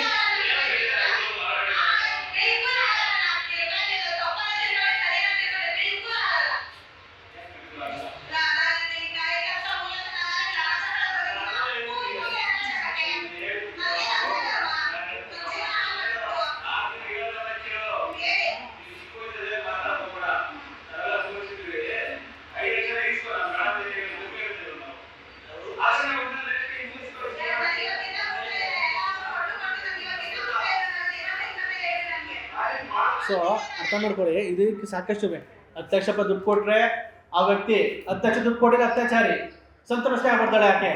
ನಾವು ಸೂಕ್ಷ್ಮವಾಗಿ ಮಾಡ್ತಾಳೆ. ಸಾಕಷ್ಟು ದಾಖಲೆಗಳನ್ನು ನಾವು ಏನಕ್ಕೆ ಶೋ ಮಾಡ್ತೀವಿ ಅಂದರೆ ಇವ್ರ ವಿಚಾರದಲ್ಲಿ ಯಾರೂ ಹೋಗಿಲ್ಲ. ರಾಜಗೋಪಾಲದಲ್ಲಿ ಪ್ರಕರಣ ಆಯ್ತವೆ, ಕೆಂಗೇರಿಯಲ್ಲಿ ಆಯ್ತವೆ, ಬ್ಯಾಡಳ್ಳಿ ಪೊಲೀಸರು ಎಲ್ಲಾನು ಕೂಡ ದಾಖಲೆಗಳ ಮೇಲೆ ಪ್ರಕರಣಗಳಾಗ್ತವೆ. ಆದರೂ ಕೂಡ ನಾವು ಸತ್ಯ ಪ್ರಾಮಾಣಿಕತೆ ನಿಷ್ಠೆಯಿಂದ ಈಕೆ ಹೇಳೋದ್ರಲ್ಲಿ ಕಡಿಮೆ ಇಲ್ಲ. ಅದಾದ್ಮೇಲೆ ಏನಾಗ್ತದೆ, ಈ ಆತ್ಮಾನಂದ ಏನು ಮಾಡ್ತಾನೆ, ಸುಮಾರು ಆದಮೇಲೆ ಕುಡಿಗರಲ್ಲಿ ಪ್ರಕರಣ ದಾಖಲಾಗ್ತವೆ. 2-3 ಪ್ರಕರಣಗಳಿದ್ದಾವೆ. ಬ್ಯಾಡಳ್ಳಿ 2-3 ಪ್ರಕರಣಗಳಿದ್ದಾವೆ. ಕೆಂಗೇರಿಯಲ್ಲಿ ಒಂದು ಪ್ರಕರಣ ಇದೆ, ಒಂದು ಪ್ರಕರಣ. ಆರನಗರ ಒಂದಿದೆ, ರಾಜಗೋಪಾಲ 2 ಇದೆ. ಮತ್ತು ಇವರೆಲ್ಲರೂ ಇಷ್ಟೆಲ್ಲ ಪ್ರಕರಣ ಇರುವಂಥ ವ್ಯಕ್ತಿ, ಇವ್ನು ಯಾರೋ ನವೀನ್ ಅಂತ ವ್ಯಕ್ತಿ ಜೈಲಿಗೆ ಹೋಗಿ ಬಂದಿರೋಂಥ ವ್ಯಕ್ತಿ ಇವನು. ಇಷ್ಟೆಲ್ಲ ಪ್ರಕರಣಗಳು ಇಟ್ಕೊಂಡು ಇವರನ್ನು ಯಾವ ನೈತಿಕತೆ ಮೇಲೆ ನಾವು ಇವರು ಮಾಧ್ಯಮದವರು ಅಂತ ಹೇಳಬೇಕು, ಇಲ್ಲ ಯಾವ ನೈತಿಕ ಇವ್ರಿಗೆ ಅಧಿಕಾರ ಕೊಡಬೇಕು, ಯಾವ ನೈತಿಕತೆ ಮೇಲೆ ಇವರು ಹೋರಾಟಗಾರ ಅಂತ ಹೇಳಬೇಕು, ಇವರು ನಕಲೇತನ ನಾವು ಗುರುತಿಸಬೇಕು. ಆಗಿದ್ಮೇಲೆ ಇವ್ರಿಗೆ ನಾಚಿಕೆ ಮಾನ ಮರ್ಯಾದೆ ಏನಿಲ್ವಾ? ಇಷ್ಟೆಲ್ಲ ಆದ್ಮೇಲೂ ಕೂಡ ಮತ್ತೆ ಏನು ಧ್ವನಿ ಎತ್ತಾರೆ ಅಂದರೆ ನನ್ನ ಮೇಲೆ ಸುಳ್ಳು ಪ್ರಕರಣವನ್ನು ದಾಖಲೆ ಮಾಡ್ತಾರೆ, ಕೇಶವನ ಮೇಲೆ ಸುಳ್ಳು ಪ್ರಕರಣವನ್ನು ದಾಖಲೆ ಮಾಡಿ ದುಡ್ಕೋಸ್ಕರ ಸೆಕ್ಷನ್ ಹರಾಸ್ಮೆಂಟ್ ಕೇಸ್ ಹಾಕ್ತಾರೆ. ಅದಾದ್ಮೇಲೆ ಧನಂಜಯ ಇವ್ರ ಜೊತೆ ಕೆಲಸ ಮಾಡ್ಕೊಂಡಿರ್ತಾರೆ. ಇವರು ಲಂಚಕ್ಕೆ ದುಡ್ಡನ್ನೇ ಕೇಳಲ್ಲ, ಯಾವ್ದೋ ಕೃಷನ ಮುಚ್ಚಿಸ್ತಾರೆ, ಇವರು ಒಂದು ಸೆಟಲ್ಮೆಂಟ್ ಮಾಡ್ಕೋತಾರೆ. ಕಂಪ್ಲೇಂಟ್ ಯಾರು ಕೊಟ್ಟಿರೋದು, ಧನಂಜಯ ಕೊಟ್ಟಿರೋದು. ಧನಂಜಯಗೆ ದುಡ್ಡು ಕೊಡ್ರಿ, ಆಮಿಷ ಕೊಟ್ರಿ. ಆಗ ಹೇಳ್ತಾನೆ ನನ್ನೂರದು, ನಾನು ಇಷ್ಟೆಲ್ಲ ಹೋರಾಟ ಮಾಡಿದ್ದೀನಿ, ಕೇಸ್ ಕೂಡ ಹಾಸ್ಕೊಂಡಿದ್ದೀನಿ ಅಂದಾಗ ನಾನು ದುಡ್ಡು ತಗೊಳ್ಳೋಣ ಅಂದಾಗ ಮನೆಗೆ ಕಳಿಸಿ, ಹುಡುಗರನ್ನ ಕಳಿಸಿ ಗನ್ನನ್ನ ತಲೆಗೆ ಇಟ್ಟು ನಿಮಗೆ ಬೆದರಿಕೆ ಹಾಕ್ತೀರಾ ಅಂತಂದ್ರೆ ನೀವು ಯಾವ ನೈತಿಕತೆ ಇದೆ? ಅದಾದ್ಮೇಲೆ ಏನು ಮಾಡ್ತಾರೆ, ಕುಣಿಗಲ್ಲಿಗೆ ಹೋಗ್ತಾರೆ, ಇವತ್ತ ಪ್ರಕರಣವನ್ನು ದಾಖಲೆ ಮಾಡ್ತಾರೆ. ಪ್ರಕರಣ ದಾಖಲೆ ಆದ್ಮೇಲೆ ಬೆಳಗ್ಗೆ ಹೋಗಿ ಅಮೃತ ನಂದಿನಿ ಲೇಔಟ್ ಪೊಲೀಸ್ ಠಾಣೆಗೆ ಪ್ರಕರಣವನ್ನು ದಾಖಲೆ ಮಾಡ್ತಾಳೆ. ಏನಂತ, 2 ತಿಂಗಳ ಹಿಂದೆ ಇವ್ರು ಧನಂಜಯನ ಆಫೀಸಲ್ಲಿ ಕೆಲಸ ಮಾಡ್ತಾ ಇದ್ರು, ಕ್ಯಾಮ್ರಾ ಮತ್ತೆ ಲ್ಯಾಪ್ಟಾಪ್ ಎತ್ಕೊಂಡು ಹೋಗ್ಬಿಟ್ಟಿದ್ದಾನೆ. 2 ತಿಂಗಳಿಂದ ದೇವರು ನಿಮಗೆ ಗೊತ್ತಿರಲಿಲ್ಲ ಹಂಗಾರೆ ನಿಮ್ಗೆಲ್ಲರೂ, ಮತ್ತೆ ನಿನ್ನೇನು ಮಾತಾಡ್ತಾರೆ ಅಂತ ಹೇಳ್ಕೊಂಡ್ಬರ್ತಾ ಇದ್ದಾರೆ ಆಫೀಸಲ್ಲಿ. ಸೊ ಇದಕ್ಕೆ ಸಂಬಂಧಪಟ್ಟಂಗೆ ಈ ದಾಖಲಾತಿಗಳನ್ನು ನಾವು ಅರ್ಥ ಮಾಡ್ಕೊಳ್ಬೇಕು. ಈ ವಿಚಾರಕ್ಕೆ ಸಂಬಂಧಪಟ್ಟಂಗೆ ಇವತ್ತು ಏನೆಲ್ಲ ಒಟ್ಟಾರೆ ವಿಚಾರ ನಡೀತಾ ಇದೆ. ಸೊ ಸುಳ್ಳು ಪ್ರಕರಣವನ್ನು ಕೊಡೋದು, ಮಹಾಲಕ್ಷ್ಮಿ ಲೇಔಟಲ್ಲಿ ಸುಮಾರು ಜನ 15 ಜನ ಮೇಲೆ ಸುಳ್ಳು ಪ್ರಕರಣವನ್ನು ದಾಖಲೆ ಮಾಡ್ತಾರೆ. ಕೊನೆಗೆ ಅದು ಯಶವಂತರ ಕೃತ್ಯ ನಡೆದ ಸ್ಥಳ ಆದ್ದರಿಂದ ಕಿಡ್ನಾಪ್ ಯಾರು ಸಂತೋಷನ ಒಬ್ಬ ಅರ್ಜಿದಾರನ ಬಿಟ್ಟು ಈ ಅಮೃತ ಆತ್ಮಾನಂದ ಏನು ಮಾಡ್ತಾರೆ, ಕೇಸನ್ನು ಮಾಡಿಸ್ತಾರೆ. ಅದು ಸಂಬಂಧಪಟ್ಟಂಗೆ ಅದಾದ್ಮೇಲೆ ಏನಾಗ್ತದೆ, ಅದು ಬಿ ರಿಪೋರ್ಟ್ ಆಗ್ತದೆ. ಯಶವಂತಪುರಕ್ಕೆ ಸಂಬಂಧಪಟ್ಟಂಗೆ ಏನಂತ ಬಿ ರಿಪೋರ್ಟ್ ಆಗ್ತವೆ, ಈ ವಿಚಾರಕ್ಕೆ ಸಂಬಂಧಪಟ್ಟಂಗೆ ಆತ್ಮಾನಂದ ಅಮೃತರು ವೈಯಕ್ತಿಕ ದ್ವೇಷಕ್ಕೋಸ್ಕರ ಇವರ ಒಂದು ವೈಯಕ್ತಿಕ ದ್ವೇಷಕ್ಕೋಸ್ಕರ ಇವರು ಸುಳ್ಳು ದೂರನ್ನು ಕೊಟ್ಟಿದ್ದಾರೆ. ಅದಕ್ಕೋಸ್ಕರ ಇವರ ಮೇಲೆ ಪ್ರಕರಣವನ್ನು ದಾಖಲು ಮಾಡಬೇಕಾಗಿತ್ತು, ವೈಯಕ್ತಿಕ ದ್ವೇಷಕ್ಕೋಸ್ಕರ ಅಂತ ಅಂದ್ಬಿಟ್ಟು. ಇದಕ್ಕೆ ಮೂಲ ಕಾರಣ ಏನಂದರೆ ಆತ್ಮಾನಂದ ಅಮೃತ ಅಂತ ಖುದ್ದಾಗಿ ಇನ್ವೆಸ್ಟಿಗೇಷನ್ ನಡೀತಿದೆ. ಮತ್ತು ಇವರು ಎಷ್ಟು ಕಾನೂನನ್ನು ದುರುಪಯೋಗ ಮಾಡ್ಕೊಂಡಿದ್ದಾರೆ. ಮತ್ತು ಯಾವ ನೈತಿಕತೆ ಮೇಲೆ ಇವರು ಇಷ್ಟೆಲ್ಲ ಮಾತಾಡ್ತೀವಿ, ಇಷ್ಟೆಲ್ಲ ಯಾವ ನೈತಿಕತೆ ಮೇಲೆ ನಾವು ಹೋರಾಟ ಮಾಡ್ತೀವಿ, ಯಾವ ನೈತಿಕತೆ ಜನರಿಗೆ ನಾವು ನ್ಯಾಯ ಕೊಡಿಸ್ತೀವಿ. ದಯಮಾಡಿ ಅರ್ಥ ಮಾಡ್ಕೋಬೇಕಾಗಿರೋ ವಿಚಾರ ಅಂದರೆ ಇವರು ಗೋರಕ್ಷಣೆ ಹೆಸರಲ್ಲಿ ಸುಲಿಗೆ ಮಾಡ್ತಾ ಇರೋದು, ಅಧಿಕಾರಿಗಳನ್ನು ಬೆದರಿಕೆ ಆಗ್ತಿರೋದು, ಜಾತಿಯ ಹೆಸರಲ್ಲಿ ನಿಂದನೆ ಮಾಡ್ತಾ ಇರೋದು, ಜಾತಿಯ ಹೆಸರನ್ನ ಬಳಕೆ ಮಾಡ್ತಾ ಇರೋದು, ಮತ್ತು ಎಲ್ಲರ ಮೇಲೆ ಸುಳ್ಳು ಪ್ರಕರಣವನ್ನು ದಾಖಲೆ ಮಾಡ್ತಾ ಇರೋದು, ಎಲ್ಲರ ಮೇಲೆ ಸುಳ್ಳು ಆರೋಪಗಳನ್ನು ಮಾಡ್ತಾ ಇರೋದು, ಮತ್ತು ಎಲ್ಲ ವಿಟ್ನೆಸ್ಗಳನ್ನು ಮಾಡ್ತಾ ಇರೋದು. ಇದಕ್ಕೆ ಸಂಬಂಧಪಟ್ಟಂಗೆ ಪ್ರತಿಯೊಂದು ಕೂಡ ಇಂಥ ಹಿನ್ನೆಲೆಯಲ್ಲಿ ಸಾಕಷ್ಟು ಇದೆಲ್ಲ CCBಯಲ್ಲಿ ಇವ್ರ ಮೇಲೆ ಪ್ರಕರಣ ದಾಖಲಾಗಿರೋದು. CCBಯಲ್ಲಿ ಪ್ರಕರಣ ದಾಖಲಾಗಿದೆ. ಬ್ಯಾಡಳ್ಳಿ ಪೊಲೀಸ್ ಠಾಣೆಯಲ್ಲಿ ನೋಡಿ ಈ ಪ್ರಕರಣ ದಾಖಲೆ ಮಾಡ್ಕೊಂಡು ಹೋಗಿದ್ದಾರೆ. ಪ್ರತಿಯೊಂದು ವಿಚಾರವನ್ನು ನಾವು ಸಂಕ್ಷಿಪ್ತವಾಗಿ ನೋಡಬೇಕಾದ್ರೆ ಇವರು ಹಿನ್ನೆಲೆ ಇಷ್ಟೇ. ದುಡ್ಡು ಮಾಡಬೇಕು, ಯಾರಾದರೂ ಹೆಚ್ಚು ಕಮ್ಮಿ ಮಾಡಿದ್ರೆ ಅವ್ರ ಮೇಲೆ ಗರಡಿ ಮಾಡಬೇಕು ನಾವು. ಈಗ ಈ ಮಾಧ್ಯಮ ಗೋಷ್ಠಿಯಲ್ಲಿ ನೀವು ಹೇಳ್ತಾ ಇದ್ದಾರೆ ಅಂದ್ರೆ ಅವರಿಬ್ರು ಈ ರೀತಿ ದೋಚ್ತಾ ಇದ್ದಾರೆ, ಅಗತ್ಯ ಮಾಡ್ತಾ ಇದ್ದಾರೆ, ಮತ್ತೊಂದು ಕಾನೂನು ಬಾಹಿರ ಕೆಲಸ ಮಾಡ್ತಾ ಇದ್ದಾರೆ, ವಿದ್ಯಾವಂತರು ಮಾಧ್ಯಮದಲ್ಲಿ ಸುಲಿಗೆ ಮಾಡ್ತಾ ಇದ್ದಾರೆ ಅಂತ ತಾವು ಆರೋಪಕ್ಕೆ ಪೂರಕವಾದಂತಹ ನಾವು ಮಾಹಿತಿಗಳಿಟ್ಟಿದ್ರಿ, ಮಾಧ್ಯಮಕ್ಕೆ ಅದನ್ನು ಒದಗಿಸಿದ್ರಿ. ತಮ್ಮ ಮೂಲ ಉದ್ದೇಶ ಏನು? ತಮ್ಗೇನಾದ್ರೂ ತೊಂದರೆ ಕೊಟ್ಟಿದ್ದಾರೆ ಅಂತ ಏನು? ಅಲ್ಲ, ನನಗೆ ತೊಂದರೆ ಕೊಟ್ಟಿದ್ದಾಳೆ, ನನ್ನ ಮೇಲೆ ಒಂದು ಅತ್ಯಾಚಾರ ಪ್ರಕರಣವನ್ನು ಕೂಡ ದಾಖಲೆ ಮಾಡಿದ್ದಾಳೆ. ಅದು 1.5 ವರ್ಷ ಹಿಂದೆ ನಡೆದಂಥ ಘಟನೆಗಳು. ಇವಾಗ ಏನಾಗಿದೆ, ಈಕೆ ಮೇಲೆ ಈಗ ನಾವು ಕರ್ಮವನ್ನ ಮಾಡ್ತೀವಿ, ಕಾಲನ ಎಲ್ರಿಗೂ ಕಾಯ್ತೀವಿ. ನಾನು ಪ್ರಾಮಾಣಿಕವಾಗಿದ್ದೀನಿ ಅಂದಮೇಲೆ ಪ್ರಾಮಾಣಿಕವಾಗಿ ಬದುಕ್ತೀವಿ. ಈಗ ಆಕೆ ಮಾಡಿರೋದು ಎಷ್ಟು ಜನಕ್ಕೆ ಖಂಡನೆ ಹಾಕ್ಸಿದ್ದ, ಇವಾಗ ಕರ್ಮ ಕಾಡಿದೆ. ಆಕೆ ಮಾಡಿರೋ ಅನ್ಯಾಯಕ್ಕೆ ಇವತ್ತು ಮೇಲೆ ಪ್ರಕರಣ ದಾಖಲಾಗಿದ್ದಾವೆ. ನಮಗೆ ಬಂದಿರೋ ವರದಿಯಂತೆ ಅವರು ಕೂಡ ಇಲ್ಲ, ನಾನೇನು ಅರೆಸ್ಟ್ ಆಗಿಲ್ಲ, ಯಾವುದೇ ರೀತಿ ಮೊಕದ್ದಮೆಗಳಿಲ್ಲ, FIR ಎದುರಿಸಿದ್ದೀನಿ, FIR ಎಲ್ಲರಿಗೂ ಆಗಿರುತ್ತೆ, FIR ಎದುರಿಸಿದ್ದೀನಿ, ವಿಚಾರಣೆಯಲ್ಲಿದೆ ಅಷ್ಟೇ ಅಂತ ಹೇಳಿದ್ದಾರೆ. ಈಗ ಧನಂಜಯ್ ಅಂತ ತಾವು ಹೆಸರು ಪ್ರಸ್ತಾಪ ಮಾಡಿದ್ರಿ. ಈಗ ಧನಂಜಯ್ ಅವರು ಏನೋ 2 ಲ್ಯಾಪ್ಟಾಪ್ ಎಲ್ಲ ಕದ್ಕೊಂಡು ಹೋಗಿದ್ದಾರೆ ಅಂತ ಅವರು ನಂದಿಲ್ಲಿ ಹೇಳ್ತಾರೆ. ಪ್ರಕರಣ ದಾಖಲಾಗಿದೆ, ಆದ್ರೆ FIR ಕೂಡ ನಮ್ಮ ಹತ್ರ ಇದೆ. ಈ ಪ್ರಕರಣ ಏನಾಯ್ತು? ಧನಂಜಯ್ ಅವರು ಇದಾರಲ್ಲ, ಏನಾಯ್ತು ಧನಂಜಯ್ ಅವರೇ? ಈ ಪ್ರಕರಣದ ಬಗ್ಗೆ ಏನ್ ಹೇಳ್ತೀರಿ? ನೀವು ಅಲ್ಲಿ ಅಲ್ಲಿ ಕೆಲಸ ಮಾಡ್ತಿದ್ದೀರಲ್ಲ, ಏಕೆ ನ್ಯೂಸ್ ಅಲ್ಲಿ ಕೆಲಸ ಮಾಡ್ತಿದ್ದೀರಲ್ವಾ? ಎಷ್ಟು ವರ್ಷ ಕೆಲಸ ಮಾಡಿ? ಲೀಗಲಲ್ಲಿ ನಾನು ಪ್ರೆಷರ್ ವಿಚಾರದಲ್ಲಿ ಹೋರಾಟ ಸ್ಟಾರ್ಟ್ ಮಾಡಿದ್ದೆ. 7 ಪ್ರೆಷರ್ಗಳ ವಿಚಾರದಲ್ಲಿ ಹೋರಾಟ ತೆಗೆದುಕೊಂಡಿರ್ತೀನಿ. ಆ 7 ಪ್ರೆಷರ್ನು BC ಅವರು ಇಲ್ಲೀಗಲ್ ಆಗಿದೆ ಅಂತ ಅದನ್ನ ಕ್ಲೋಸ್ ಮಾಡ್ತಾರೆ. ಅದನ್ನು ನಾನು ಫೇಸ್ಬುಕ್ಕಲ್ಲಿ ಇನ್ನೊಂದು ಕಡೆ ಎಲ್ಲ ಕಡೆ ಹಾಕೊಂಡಿರ್ತೀನಿ. ಅದನ್ನು ನೋಡಿದ್ಮೇಲೆ ಆತ್ಮಾನಂತು ಮತ್ತು ಇವರು ನನ್ನ ಕಾಂಟ್ಯಾಕ್ಟ್ ಮಾಡ್ತಾರೆ. ನಾವು ನಿಮ್ಮ ಜೊತೆ ಕೈ ಜೋಡಿಸ್ತೀವಿ, ನಿಮ್ಮ ಹೋರಾಟಕ್ಕೆ ನಾವು ಕೈ ಜೋಡಿಸ್ತೀವಿ. ಹಾಗಾಗಿ ನೀವು ನಮ್ಮ ಜೊತೆ ಬನ್ನಿ, ನಾವು ಒಂದು ಶಕ್ತಿಯಾಗಿ ಹೋರಾಟ ಮಾಡೋಣ ಅಂತಂದ್ಬಿಟ್ಟು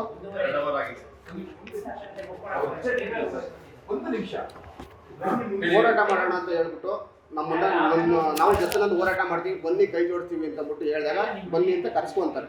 ನಾನು ಸಿಂಗಲ್ ಆಗಿ ಹೋರಾಟ ಮಾಡ್ತಾ ಇರ್ತೀನಿ. ಅಲ್ಲಿವರೆಗೂ ಯಾವುದೇ ಸಂಘ ಸಂಸ್ಥೆಗಳು ನಾನು ಎಲ್ಲೂ ಇರಲ್ಲ, ಸಿಂಗಲ್ ಆಗಿ ಹೋರಾಟ ಮಾಡ್ತಾ ಇರ್ತೀನಿ. ಹಂಗಾಗಿ ನನಗೂ ಒಂದು ಶಕ್ತಿ ಆಗುತ್ತೆ, ಒಂದು ಹೋರಾಟ ಮಾಡ್ಬೋದು ಅಂತ ಬಂದು ನಾನು ಇವ್ರ ಹತ್ರ ಕೆಲಸಕ್ಕೆ ಸೇರ್ತೀನಿ. ಕೆಲಸಕ್ಕೆ ಸೇರಿದಾಗ ನಾನು ಕೆಲಸಕ್ಕೆ ಸೇರಿರೋ ಟೈಮಲ್ಲಿ ರಿಯಾಪ್ ಸೆಂಟ್ರದ್ದು ಟಾಪಿಕ್ ತೊಗೋತಾರೆ. ರಿಯಾಪ್ ಸೆಂಟ್ರ್ ಟಾಪಿಕ್ ತೊಗೊಂಡಾಗ ಅದು ಕಾನೂನು ಏನಿದೆ ಅದನ್ನೆಲ್ಲ ಮಾಡ್ಕೊಂಡ್ಬಂದಾಗ ಒಂದು 5 ರಿಂದ 7 ಕ್ಲೋಸ್ ಆಗ್ತದೆ. DC ಅವರು ಕ್ಲೋಸ್ ಮಾಡ್ತಾರೆ, ಅದನ್ನು ಡಾಕ್ಯುಮೆಂಟ್ ಎಲ್ಲ ಪರಿಶೀಲನೆ ಮಾಡಿ. ಅದಾದ ನಂತರ ಇನ್ನೊಂದು 20-25 ಆಲ್ರೆಡಿ ರೆಡಿ ಇರ್ತವೆ, ಚಾಲ್ತಿಯಲ್ಲಿರ್ತವೆ, ತನಿಖೆಯಲ್ಲಿ ಇರ್ತವೆ, ಇನ್ನೂ ಮುಂದಿನ ಹಂತಕ್ಕೆ ಹೋಗಿರಲ್ಲ. ಅವಾಗ ಇವರು ನನಗೆ ಹೇಳ್ತಾರೆ, ಈಗ ಅವರು 7-8 ಕ್ಲೋಸ್ ಆದ್ಮೇಲೆ ಇವರೆಲ್ಲ ನನ್ನನ್ನು ಕಾಂಟ್ಯಾಕ್ಟ್ ಮಾಡ್ತಾ ಇದ್ದಾರೆ, ನಾವು ಇವ್ರ ಹತ್ರ ಏನಿದೆ ಅದನ್ನ ವ್ಯವಹಾರ ಮಾಡ್ಕೊಂಡು ಇದನ್ನ ಕೈ ಬಿಡೋಣ ಅಂತ ನನಗೆ ಹೇಳ್ತಾರೆ. ನಿಮ್ಗೆ ಹೇಳ್ತಾರೆ? ಯಾರು ಹೇಳ್ತಾರೆ ನಿಮ್ಗೆ? ಆತ್ಮಾನಂದ ಮತ್ತೆ ಅಮೃತ ನಿಮ್ಗೆ ಹೇಳ್ತಾರೆ, ನಾವು ಇದನ್ನ ವ್ಯವಹಾರ ಮಾಡ್ಕೊಂಡು ಕೈ ಬಿಟ್ಬೇಡ ಈ ಪ್ರಕರಣ ಇಲ್ಲಿ. ಹೌದು. ಓಕೆ. ತದನಂತರ ಅವಾಗ ನಾನು ಹೇಳ್ತೀನಿ, ಸರ್ ಸಮಾಜಕ್ಕೆ ಒಂದು ಒಳ್ಳೆ ಕೊಡುಗೆ ಕೊಡಬೇಕು ಅಂದ್ಬಿಟ್ಟು ನಾವು ಇಲ್ಲಿ ಬಂದಿದ್ದು. ನಾನು ಇದರಲ್ಲಿ ಮಾಧ್ಯಮದಲ್ಲಿ ನಾನು ದುಡ್ಡು ಮಾಡಬೇಕು ಮತ್ತೊಂದೊಂದು ವಿಚಾರ ನಾನು ಬಂದಿಲ್ಲ, ಹಾಗಾಗಿ ನಾನು ಇದಕ್ಕೆ ಒಪ್ಪಿಗೆ ಇಲ್ಲ ಅನ್ನೋ ವಿಚಾರದಲ್ಲಿ ನಾನು ಅವ್ರಿಗೆ ಹೇಳ್ತೀನಿ. ಅದೇ ಥರದಲ್ಲಿ ಕುಣಿಗಲ್ ವಿಚಾರದಲ್ಲಿ ಬಂದಾಗ 7 ಪ್ರೆಷರ್ ಕ್ಲೋಸ್ ಆಗಿರ್ತದೆ, ಇನ್ನೊಂದು ಪ್ರೆಷರು ರನ್ನಿಂಗಲ್ಲಿ ಇರ್ತದೆ, ಅಲ್ಲಿ ತನಿಖೆ ಹಂತದಲ್ಲಿ ಇರ್ತದೆ. ಅವ್ರ ಹತ್ರ ಹೋಗಿ ಇವರು ಡೀಲ್ ಮಾಡಿಕೊಂಡು ಮಾತಾಡಿಕೊಂಡು ಬಂದು ನನ್ನ ಹತ್ರ ಹೇಳ್ತಾರೆ ಏನಂತ. ನಾನು ಅವ್ರ ಹತ್ರ ಮಾತಾಡಿದ್ದೀನಿ, ಇದನ್ನು ವಾಪಸ್ ತೊಗೊಂಬಿಡಿ, ನಾನು ನಿಮಗೆ 2 ಲಕ್ಷ ದುಡ್ಡು ಕೊಡ್ತೀನಿ ಅಂತ. ಅದಕ್ಕೂ ಕೂಡ ನಾನು ಒಪ್ಪಲ್ಲ. ಅದಾದ್ಮೇಲೆ ನಾನೇನು ಮಾಡ್ತೀನಿ, ಇವ್ರ ಹತ್ರ ಇದ್ರೆ ನನಗೂ ಒಂದು ಇರೋ ಇಮೇಜ್ ಮತ್ತು ನೇಮ್ ಹೋಗುತ್ತೆ ಅಂತ ಬಿಟ್ಟು ನಾನು ಇವ್ರ ಹತ್ರ ಕೆಲಸ ಬಿಟ್ಟು ನಾನು ಊರಿಗೆ ಹೋಗ್ತೀನಿ. ಅದಾಗಿ 1.5 ತಿಂಗಳಾದ್ಮೇಲೆ ಇವರು ನನ್ನ ಮನೆಗೆ ನುಗ್ತಾರೆ. ಆತ್ಮಾನಂದ ಮತ್ತೆ ಅವ್ನ ಜೊತೆ 4 ಜನ ಮನೆಗೆ ನುಗ್ತಾರೆ. ಮನೆಗೆ ನುಗ್ಗಿ ಮನೆಯಲ್ಲಿ ರೂಮಲ್ಲಿ ಬೀರುನಲ್ಲಿ ಮತ್ತೆ ನಾನು ಎಲ್ಲೆಲ್ಲಿ ಇಟ್ಟಿರ್ತೀನಿ ಎಲ್ಲ ಡಾಕ್ಯುಮೆಂಟ್ ತೊಗೊಂಡು 2 ಲಕ್ಷ ದುಡ್ಡು ತೊಗೊಂಡು ನನ್ನ ಮೊಬೈಲ್ನು ಕೂಡ ಕಚ್ಕೊಂಡು ಹೋಗ್ಬಿಡ್ತಾರೆ ಅಲ್ಲಿಂದ. ಎಲ್ಲ ತೊಗೊಂಡೋದ್ಮೇಲೆ ಅದಾಗಿ 1/4 ಗಂಟೆ 20 ನಿಮಿಷ ಆದಮೇಲೆ ನನ್ನ ಮೊಬೈಲ್ನ ಫ್ಲಾಶ್ ಮಾಡಿ ಅದ್ರಲ್ಲಿ ಏನು ಇಲ್ದಂಗೆ ಮಾಡಿ ನನಗೆ ಮೊಬೈಲ್ ವಾಪಸ್ ಕೊಟ್ಟು ಕಳಿಸಿರ್ತಾರೆ. ಈ ವಿಚಾರವಾಗಿ ನಾನು ಕುಣಿಗಲ್ ಸ್ಟೇಷನ್ ಕಂಪ್ಲೇಂಟ್ ವಿಚಾರಕ್ಕೆ ಹೋದಾಗ ಪೊಲೀಸ್ನವರು ಕೂಡ ನನಗೆ ಸಹಕರಿಸಲ್ಲ. ಏನಕ್ಕೆ ಅಂದರೆ ಅದನ್ನು ನೀವೇ ಅರ್ಥ ಮಾಡ್ಕೋಬೇಕು. ಪ್ರೆಷರ್ ವಿಚಾರದಲ್ಲಿ ನಾನು ಪೊಲೀಸ್ನವರು ಕೂಡ ಎದುರಾಕೊಂಡು ನಾನು ಕೆಲಸ ಮಾಡಿರ್ತೀನಿ. ಹಾಗಾಗಿ ಅವ್ರು ಏನು ಮಾಡದೇ ಇದ್ದಾಗ ನಾನು ಎಸ್ ಪಿ ಅವ್ರ ಹತ್ರ ಹೋಗಿ ಇದೇ ವಿಚಾರವಾಗಿ ನಾನು ಅವ್ರ ಹತ್ರ ಚರ್ಚೆ ಮಾಡಿ ಕೇಸ್ ಆಗಲೇಬೇಕು, ಇದು FIR ಆಗಲೇಬೇಕು, ತನಿಖೆ ಆಗಲೇಬೇಕು ಅಂತ ಹೇಳಿದಾಗ ಅಲ್ಲಿಂದ ಅವ್ರು ಹೇಳಿದ್ಮೇಲೆ FIR ಆಗುತ್ತೆ. FIR ಆಗಿ ತನಿಖೆ ಮಾಡೋ ಸ್ಟಾರ್ಟ್ ಮಾಡ್ತಾರೆ. ಅದಾದ ಮಾರನೆಗೆ ಏನು ಮಾಡ್ತಾರೆ, ಅದಾದ್ಮೇಲೆ ನಾನೇನು ಮಾಡ್ತೀನಿ, ಮಾರನೆಗೆ ಬಂದು ಇಲ್ಲಿ IG DG ಅವ್ರಿಗೂ ನಾನು ಒಂದು ಇದನ್ನು ಕೊಟ್ಟಿರ್ತೀನಿ, ಈ ಥರ ಆಗಿದೆ, ನನಗೆ ಸಮಸ್ಯೆ ಆಗ್ತದೆ, ಈ ಥರ ತೊಂದರೆ ಆಗ್ತಾ ಇದೆ ಅಂತ. ಅದಾದ್ಮೇಲೆ ಇವ್ರು ಏನು ಮಾಡ್ತಾರೆ, ನಂದಿನಿ ಲೇಔಟಲ್ಲಿ ನನ್ನ ಮೇಲೆ ಹೋಗಿ ಒಂದು ಕೇಸ್ ಮಾಡ್ತಾರೆ. ಧನಂಜಯ ಅನ್ನೋ ವ್ಯಕ್ತಿ ನಮ್ಮ ಹತ್ರ ಕೆಲಸ ಮಾಡ್ತಿದ್ದ. ಅದಾದಮೇಲೆ ಒಂದೂವರೆ ತಿಂಗಳಾದ್ಮೇಲೆ ನೋಡ್ಕೊಂಡಿದ್ದೀವಿ. ನಮ್ಗೆ ಅಲ್ಲಿವರೆಗೂ ನಾವು ನೋಡ್ಕೊಂಡಿಲ್ಲ, ಲ್ಯಾಪ್ಟಾಪ್ ಕ್ಯಾಮ್ರಾ ಎಲ್ಲ ತಗೊಂಡೋಗಿದ್ದಾನೆ. ಆ ಪ್ರಕರಣ ಏನಾಗಿದೆ ಇದು? ಯಾವುದು ಸರ್? ಆ ಪ್ರಕರಣ ನಂದಿನಿ ಲೇಔಟ್ ಇನ್ನೂ ಏನು ಚಾರ್ಜ್ ಶೀಟ್ ಆಗಿಲ್ಲ, ಬಿ ರಿಪೋರ್ಟ್ ಆಗ್ಬೋದು, ಇಲ್ಲ ಅವ್ರೇನಾದ್ರು ದಾಖಲಾತಿ ಒದಗಿಸಿದ್ರೆ ಚಾರ್ಜ್ ಶೀಟ್ ಆಗ್ಬೋದು ಸರ್. ಏನು ತೊಂದರೆ ಇಲ್ಲ ಸರ್. ಅವರು ಬಂದಿದ್ದಾರೆ, ಮನೆಯಲ್ಲಿ ಕೋರ್ಟಿಂದ ವಾರೆಂಟ್ ಬಂದಿದ್ದಾರೆ, ಮನೆ ಸರ್ಚ್ ಮಾಡಿದ್ದಾರೆ, ಎಲ್ಲರೂ ಚೆಕ್ ಮಾಡಿ ಯಾವುದೇ ಏನು ಸಿಕ್ಕಿಲ್ಲ. ಕೊನೆಗೆ ಅವ್ರು ಇನ್ನೊಂದು ಪ್ಲಾನ್ ಮಾಡ್ತಾರೆ ಸರ್. ಆತ್ಮ ಅನ್ನೋ ವ್ಯಕ್ತಿ ಏನು ಮಾಡ್ತಾರೆ ಅಂದರೆ, ಅಲ್ಲಿ ಅದ್ರ ಹತ್ರ ದಾಖಲೆ ಇಲ್ಲ, ಕೇಳಿಸ್ಕೊಡಿರೋದು ಹೇಳ್ಬೋದು ಅಷ್ಟೇ. ಇದು ದಾಖಲೆ ಕೊಡಿ ಅಂತ ನಾನು ಕೊಡೋದಕ್ಕಾಗಲ್ಲ, ಯಾಕಂದರೆ ಬೇರೆ ಕೆಲ ದಾಖಲೆ ಕೊಟ್ಟಿದ್ದು ಇದಕ್ಕಿಲ್ಲ. ಏನಂತ ಹೇಳ್ತಾರೆ ಅಂದರೆ, ಅಲ್ಲಿ ಲೋಕಲಲ್ಲಿ ಹುಡುಗರನ್ನ ರೆಡಿ ಮಾಡಿ 25,000 50,000 ದುಡ್ಡು ಕೊಡ್ತೀನಿ, ಏನಾದರೂ ಮಾಡಿ ಅವ್ರ ಮನೆ ಬಾಗಿಲಲ್ಲಿ ಹಿಂದೆಗಡೆ ಎಲ್ಲಾರು ತಗೊಂಡು ಕ್ಯಾಮ್ರಾ ಇಟ್ಬಿಡಿ, ಆ ಟೈಮ್ ನಾವು ಅವ್ರು ಯಾರು ಕರ್ಕೊಂಬರ್ತೀವಿ, ಇಲ್ಲೇ ಇದ್ದೇವೆ ಅಂತ ಹೇಳ್ಬಿಟ್ಟು ನಾವು ಕವರ್ ಮಾಡ್ಕೊತೀವಿ ಅಂತಲೂ ಪ್ಲಾನ್ ಮಾಡ್ತಾರೆ. ಅದಾದ್ಮೇಲೆ ಕುಣಿಗಲ್ ಕೇಸಲ್ಲಿ ಪೊಲೀಸ್ನವ್ರ ಮುಂದೆನೇ ನನಗೆ ಧಮಕಿ ಆಗ್ತಾನೆ ಆತ್ಮಾನಂದ ಅಂತ. ಏನಂತ ಅಂದರೆ, ನೀನು ಯಾವ್ದಾರ ಗಾಂಜಾ ಕೇಸಲ್ಲಿ ಫಿಟ್ ಮಾಡಿಸ್ತೀನಿ, ಇನ್ನೊಂದು ಯಾವ್ದಾರ ಕೇಸಲ್ಲಿ ಫಿಟ್ ಮಾಡಿಸ್ಬಿಡ್ತೀನಿ, ಗೊತ್ತು ತಾನೆ ಯಾವ್ಯಾವ ಥರ ಇರ್ತದೆ ಅಂತ, ಏನಾರ ಮಾಡಿ ನೀನು ಬೇರೆ ಎಲ್ಲ ಕೇಸಲ್ಲಿ ಫಿಟ್ ಮಾಡಿಸ್ತೀನಿ, ಇಲ್ಲಾಂದ್ರೆ ವಾಪಸ್ ತಗೋ ಅಂತ ಹೇಳ್ತಾರೆ. ಅವಾಗ ಇನ್ಸ್ಪೆಕ್ಟರ್ ಮುಂದೆ ಹೇಳಿದಾಗ ನಾನು ಅದು ಇನ್ಸ್ಪೆಕ್ಟರ್ನು ಕೂಡ ಕೇಳ್ತೀನಿ, ಏನು ಸರ್ ಈ ಥರ ಮಾತಾಡ್ತಾರೆ, ಏನೋ ಮಾತಾಡ್ತೀನಿ, ರಜೆ ಮಾಡ್ಕೊಂಡು ಹೋಗ್ರಪ್ಪ ಅಂತ ಅವರು ಅಂತಾರೆ. ಅದಾದಮೇಲೆ ತಿರ್ಗಾ ನನ್ನ ಫೋನು ಎಲ್ಲನೂ ಅವತ್ತು ಹೊರಗಡೆ ಇಡ್ಸಿರ್ತಾರೆ. ಅದಾದಮೇಲೆ ಪೊಲೀಸ್ನವರು ಅವ್ರ ಜೊತೆ ಶಾಮೀಲಾಗಿದ್ದಾರೆ ಅಂತ ಗೊತ್ತಾದ್ಮೇಲೆ ನೆಕ್ಸ್ಟ್ ದಿನ ನನ್ನ ಫೋನು ಮತ್ತು ಇನ್ನೊಬ್ಬರ ಸ್ನೇಹಿತರ ಜೊತೆಲಿ ಕರ್ಕೊಂಡೋಗಿ ಅವ್ರು ಏನು ಮಾಡ್ತಾರೆ ಅನ್ನೋದನ್ನ ಪೊಲೀಸ್ನವ್ರ ವಿಡಿಯೋನು ಕೂಡ ಎಲ್ಲ ರೆಕಾರ್ಡ್ ಮಾಡಿ ನಾನು ಫೇಸ್ಬುಕ್ಕಲ್ಲಿ ಅಪ್ಲೋಡ್ ಮಾಡ್ತೀನಿ. ಅದಾದಮೇಲೆ ಅಲ್ಲಿ FIR ಆಗಿ ಅದ್ರ ಬಗ್ಗೆ ತನಿಖೆ ಮಾಡೋದಕ್ಕೆ ಮುಂದುವರಿಸ್ತಾರೆ. ಇವ್ರು ಕೊಟ್ಟಿರೋದು ಇನ್ನ ಯಾವುದೇ ಚಾರ್ಜ್ ಶೀಟ್ ಆಗಿಲ್ಲ. ಒಟ್ಟಾರೆ ಇಷ್ಟು ಪ್ರಕರಣದಲ್ಲಿ ನೀವು ಅವ್ರು ಸರಿ ಇಲ್ಲ, ಸಮಾಜವಾಗಿ ಕೆಲಸ ಮಾಡ್ತಾ ಇದ್ದಾರೆ, ವಸೂಲಿ ಬಾಜಿ ಮಾಡ್ತಾ ಇದ್ದಾರೆ. ಖಂಡಿತ ಅವ್ರು ವಸೂಲಿ ಮಾಡ್ತಾ ಇದ್ದಾರೆ. ಒಂದು ನಾನು ಹೇಳೋದು ಏನು ಅಂದ್ರೆ, ಅವರು ಒಬ್ಬೊಬ್ರು ಒಳ್ಳೊಳ್ಳೆ ಹೋರಾಟಗಾರರು ಕೆಲಸ ಮಾಡ್ತಾ ಇರ್ತಾರೆ ಸರ್. ಯಾವುದೇ ಸ್ವಾರ್ಥ ಇಲ್ಲದಲೇ ಒಬ್ಬೊಬ್ರು ಹೋರಾಟಗಾರರು ಕೆಲಸ ಮಾಡ್ತಾ ಇರ್ತಾರೆ. ಅವರು ಇಂಥವ್ರ ಜೊತೆ ಸೇರಿ ಅವರ ನೇಮ್ ಮತ್ತು ಇಮೇಜ್ ಹಾಳು ಮಾಡ್ಕೋತಾರೆ, ಮತ್ತೆ ಅವ್ರ ಮೇಲೆ ಸುಳ್ಳು ಪ್ರಕರಣಗಳನ್ನ ದಾಖಲು ಮಾಡ್ಕೋತಾರೆ. ಹಾಗಾಗಿ ನಾವು ಯಾರೇ ಇದ್ರು ಇವ್ರ ಬಗ್ಗೆ ಕೂಲಂಕುಷವಾಗಿ ಯೋಚನೆ ಮಾಡೇ ಅವ್ರ ಜೊತೆ ಕೆಲಸ ಮಾಡಬೇಕು ಅಂತ ನಾನು ಹೇಳ್ತೀನಿ ಸರ್. ನಾನು ಬೇರೆ ಏನು ಹೇಳಕ್ ಹೋಗ್ತಾ ಇಲ್ಲ. ಅವ್ರ ಪರ್ಸನಲಿ ಇನ್ನೊಂದು ಮತ್ತೊಂದು ನಾನು ಅದ್ರ ಬಗ್ಗೆ ನಾನು ಚರ್ಚೆನೂ ಕೂಡ ಮಾಡಲ್ಲ. ಅವ್ರ ಜೊತೆ ಹೋಗ್ಬೇಕು, ಅವ್ರ ಜೊತೆ ಕೆಲಸ ಮಾಡಬೇಕು ಅಂದ್ರೆ ಮೊದಲು ಅವ್ರ ಬಗ್ಗೆ ತಿಳ್ಕೊಳ್ಳಿ. ನಿಮ್ಮ ಇಮೇಜ್ ಎಷ್ಟು ವರ್ಷದಿಂದ ಬೆಳೆಸ್ಕೊಂಡ್ಬಂದಿರ್ತಾರೋ ಅದನ್ನೆಲ್ಲನೂ ಎಷ್ಟು 6 ತಿಂಗಳಲ್ಲಿ ಕಳೆದು ಬಿಡ್ತಾರೆ.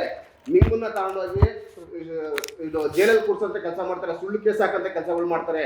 ನೀವು ಮಾಡಿರೋದೆಲ್ಲ ನೀರಲ್ಲಿ ಹೋಮ ಮಾಡಿದಾಗುತ್ತೆ. ಯಾರೇ ಅವ್ರ ಜೊತೆ ಕೈಗೂಡಿಸ್ಬೇಡಿ ಅಂತ ನಾನು ಹೇಳಲ್ಲ, ಅವ್ರ ಬಗ್ಗೆ ತಿಳ್ಕೊಳ್ಳೋ ಕೆಲಸ ಮಾಡಿ. ಸೊ ಒಟ್ಟಾರೆ ವಿಚಾರವನ್ನ ಪ್ರಸ್ತಾಪ ಮಾಡಬೇಕು. ದಯಮಾಡಿ ನಮಗೆ ಇಷ್ಟೊಂದು ಹೇಳಂದ್ರೆ, ಇಂಥ ನಕಲಿ ಪತ್ರಕರ್ತರ ವಿರುದ್ಧ ಮತ್ತು ಇಲ್ಲಿ ಸುಳ್ಳು ಆರೋಪಗಳನ್ನು ಮಾಡ್ತಾ ಇರೋದು, ಸುಳ್ಳು ಕೇಸ್ಗಳನ್ನು ಹಾಕ್ತಾ ಇರೋದು, ಹಣಕ್ಕೋಸ್ಕರ ಸಾಕಷ್ಟು ಸಮಾಜವನ್ನು ಕೆಟ್ಟವರಿಗೆ ತೊಗೊಂಡ್ಬರ್ತಾರಂಥ ವ್ಯಕ್ತಿಗಳ ವಿರುದ್ಧ ಇವತ್ತಿಗೂ ಕೂಡ ಕಠಿಣವಾದ ಶಿಕ್ಷೆ ಆಗಲಿ. ಇವಾಗ ಏನೆಲ್ಲ ಪ್ರಕರಣಗಳಿದ್ದಾವೆ, ಇನ್ನೂ ಸಾಕಷ್ಟು ಪ್ರಕರಣಗಳು ಆಗಬೇಕು ಅವ್ರ ಅದೆಲ್ಲನೂ ಕೂಡ ಇವಾಗ ದಯಮಾಡಿ ಮಾಧ್ಯಮ ಮುಖಾಂತರ ಕೇಳೋದು, ದಯಮಾಡಿ ಜನತೆಗೆ ತಿಳಿಸಿ. ಇಂಥವರು, ಇಂಥ ಆರೋಪಿಗಳು, ಇಂಥ ಕ್ರಿಮಿನಲ್ ಇರುವಂಥ ವ್ಯಕ್ತಿಗಳು, ಇಂಥ ಸಮಾಜಘಾತುಗಳನ್ನು ಬೆಳೆಯೋದಕ್ಕೆ ನಾವು ಅವಕಾಶ ಮಾಡಿಕೊಡಬಾರ್ದು. ಸಮಾಜವನ್ನು ತಿದ್ದುವಂಥ ಕೆಲಸದಲ್ಲಿ ನಾವು ಯಾವತ್ತೂ ಬೆಂಬಲ ಕೊಡಬೇಕು. ಅದನ್ನು ಬಿಟ್ಟು ಸಮಾಜವನ್ನು ಹಾಳು ಮಾಡುವಂತಹ, ಸಮಾಜ ಸಾಮರಸ್ಯವನ್ನು ಕಲಬೆರಕೆ ಮಾಡುವಂತಹ ವ್ಯಕ್ತಿಗಳಿಗೆ ಇದು ಕಠಿಣವಾದ ಶಿಕ್ಷೆ ಆಗಲೇಬೇಕು, ನೊಂದು ನ್ಯಾಯ ಸಿಗಬೇಕು ಅನ್ನೋದೇ ನಮ್ಮ ಒಂದು ಈ ಮಾಧ್ಯಮದ ಮುಖಾಂತರ ಕೇಳ್ಕೊತಾ ಇದ್ದೀನಿ.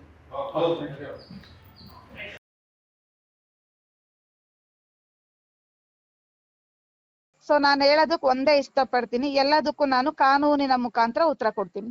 ನಾನು ಕಾನೂನು ಹೋರಾಟವನ್ನ ಮಾಡ್ತೀನಿ. ಜೊತೆಗೆ ಈ ರೀತಿ ನನ್ನ ಮೇಲೆ ಅಲಿಗೇಷನ್ ಮಾಡ್ತಾ ಇರ್ತಕ್ಕಂತ ವ್ಯಕ್ತಿ ಏನಿದ್ದಾರೆ, ನನ್ನಿಂದ ರೇಪ್ ಕೇಸ್ ಹಾಕಿಸ್ಕೊಂಡಿರೋ ವ್ಯಕ್ತಿ, ಯಾರು ಏನ್ ಆಗ್ತಾರೆ ಬಿಡ್ತಾರೆ ನನಗ್ ಗೊತ್ತಿಲ್ಲ. ಮಾನ ಹಾನಿ ಮಾಡೋದಕ್ಕೆ ಪ್ರಯತ್ನ ಪಟ್ಟಿರ್ತಕ್ಕಂತ, ಸಹಕಾರ ಕೊಟ್ಟಿರ್ತಕ್ಕಂತ, ಅದು ಮಾಧ್ಯಮ ಆಗಿರ್ಬೋದು, ವ್ಯಕ್ತಿ ಆಗಿರ್ಬೋದು, ಅಥವಾ ಎನಿವನ್ ಏನೇ ಆಗಿರ್ಬೋದು.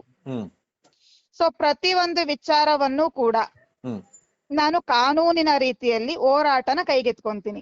ನಾನು ಯಾವುದೇ ಒಂದು ಸ್ಟೇಟ್ಮೆಂಟ್ ಇನ್ನೊಂದು ಮತ್ತೊಂದು ಮಗದೊಂದು ಕೊಡೋದಕ್ಕಿಂತ ಮುಂಚೆ ನಾನು ತಲೆಬಾಗ್ಬೇಕಾಗಿರೋದು ನನ್ನ ನೆಲದ ಕಾನೂನಿಗೆ. ಇದಕ್ಕೆ ಪ್ರಯತ್ನ ಪಟ್ಟ ವ್ಯಕ್ತಿಗಳಿರ್ಬಹುದು, ಅಥವಾ ಸಮೂಹ ಇರಬಹುದು, ಗುಂಪಿರ್ಬಹುದು, ಮಾಧ್ಯಮಗಳಿರ್ಬಹುದು, ಸಹಕಾರ ಕೊಟ್ಟವ್ರು ಎನಿವನ್ ಯಾರಾದ್ರೂ ಆಗಿರ್ಲಿ, ಆಯ್ತಾ, ನಾನು ಅದನ್ನ ಕಾನೂನಿನ ಒಂದು ಇದಕ್ಕೆ ತಗೊಂಡ್ಬರ್ತೀನಿ.